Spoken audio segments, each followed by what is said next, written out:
పరిశుద్ధ గ్రంథం నుంచి యోబు గారి చరిత్ర వ్రాయబడిన యోబు గ్రంథము 32వ అధ్యాయము మొదటి నుండి దేవుని వాక్యం చదువుగా విందుము.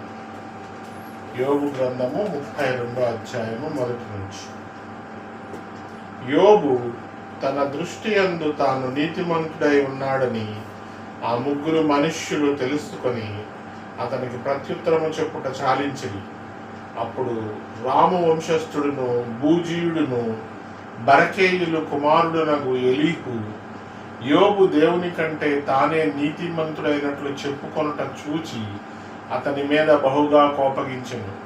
మరియు యోబు యొక్క ముగ్గురు స్నేహితులు ప్రత్యుత్తరం ఏమీ చెప్పకయే యోబు మీద దోషము మోపినందున వారి మీద కూడా అతడు బహుగా కోపగించెను.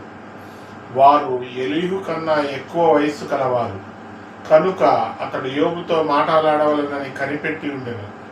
అయితే ఎలీహు ఆ ముగ్గురు మనుష్యులు ప్రత్యుత్తరం ఏమీ ఇవ్వకపోవట చూచినప్పుడు అతనికి కోపం రేగెను. కావున బూజీయుడైన బరకేలు కుమారుడగు ఎలీహు ఇలాగ మాట్లాడసాగాను. నేను పిన్న వయస్సు గలవాడను, మీరు బహువృద్ధులు. ఆ హేతువు చేతను నేను భయపడి నా తాత్పర్యము మీకు తెలుపుటకు తెగింపలేదు.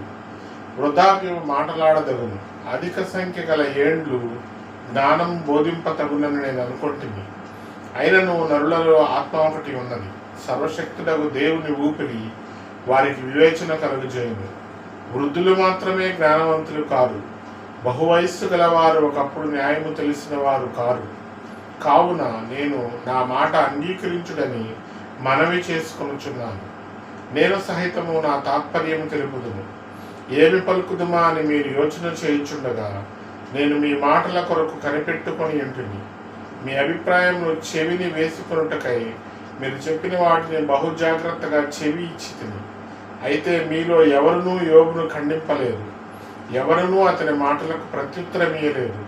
కావున మాకు జ్ఞానము లభించినదనియు దేవుడే గాని నరులు అతని జయింప నేరలనియు మీరు పలుకకూడదు. అతడు నాతో వాదమాడలేదు.